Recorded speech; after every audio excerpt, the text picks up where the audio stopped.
రాజన్న సిరిసిల్ల జిల్లా వేములవాడ పట్టణంలోని వాగ్దేవి హైస్కూల్లో ఆదివారం ఫేర్వెల్ పార్టీ వేడుకలు ఉత్సాహంగా నిర్వహించారు. ఈ సందర్భంగా 9వ తరగతి విద్యార్థులు 10వ తరగతి విద్యార్థులకు ఘనంగా వీడ్కోలు విందు ఏర్పాటు చేశారు. విద్యార్థులు చేసిన నృత్యాలు పలువురిని ఆకట్టుకున్నాయి. ఈ కార్యక్రమంలో స్కూల్ నిర్వాహకులు పరశురాములు, శ్రీనివాసాచారి, శ్రీనివాస్, రామకృష్ణ తదితరులు ఉన్నారు.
జీవితాలే సాగాలంతా ఆడాలి, సింగారాల పైరుల్లోన బంగారాలే పండేనంతా పాడాలి.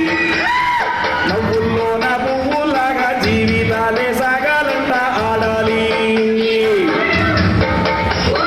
పాతదనాన్ని ముద్దంటానే కొత్తదనాన్ని కొత్తగా ఇప్పుడే పుట్టామని అనుకోమంటారా? బతికే దారి పోతే ఏంటి, బాటేదైనా నీ కలిగేంటి, నారుని వేసే యాభై వాడే నీరే పోతాడే. మూలబడి ఉన్న గుట్ట తట్ట తీసి భోగి మంటలోనే నీవే వేయరా. తెల్లవారగానే సంకురాత్రి కాదా, దొంగే పాలు అందరి మాలు హాయిగా. నేల తల్లి మంచేనంట పైడి పంట, నీకు నాకు అంత కంటే సందడేది లేదే. సింగారాల పైరులోన బంగారాల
class and 10th class farewell day నిర్వహించుకోవడం జరుగుతుంది. ఇందులో చక్కగా గర్ల్స్ మంచి డ్యాన్స్, బాయ్స్ కానీ వాళ్ళ పర్ఫార్మెన్స్ సూపర్ చేయడం జరుగుతుంది. తల్లిదండ్రులు, మీడియా మిత్రులు, వేములవాడ పెద్దలందరూ, టీచర్స్ కోఆపరేషన్ వల్ల కూడా ఈ ఫేర్వెల్ డే సక్సెస్ అయింది. సో చాలా రోజుల నుండి పిల్లలు కష్టపడి చదువుకుంటున్నారు. ఈ మూలంగా మధ్యలో కొంచెం రెస్ట్ కోసం ఈ ఫేర్వెల్ డే నిర్వహించుకోవడం జరుగుతుంది. ఆనవాయితీగా ప్రతి సంవత్సరం మేము ఈ బాలబాలికలకు 10వ తరగతి and 9th class 10th class వాళ్ళకి ఫేర్వెల్ డే నిర్వహించుకొని పిల్లలకి చదువుకొని వాళ్ళు కొంచెం రిలాక్స్ అవ్వడం కోసం ఇది ఆనవాయితీగా మా వాగ్దేవి మేనేజ్మెంట్ టీచర్స్ ప్రిపేర్ అయ్యి వాళ్ళకి ఈ ప్రోగ్రామ్ నిర్వహించుకోవడం జరుగుతుంది. దీనికి సహకరించినటువంటి ప్రతి టీచర్స్కి, పేరెంట్స్కి, పిల్లలకి, అందులో డ్యాన్స్ మాస్టర్ కావచ్చు, మీడియా మిత్రులు, ఈరోజు మా వాగ్దేవి పాఠశాలలో ఫేర్వెల్ డే జరుపుకుంటున్నాం. మహాదేవ్ ఫంక్షన్ హాల్లో చాలా అద్భుతంగా జరుగుతుంది. ఇప్పుడు కూడా జరుగుతుంది. మేము చాలా ఆనందిస్తున్నాం. ఈ పార్టీ నిర్వహిస్తున్న అందరికీ నా ధన్యవాదాలు.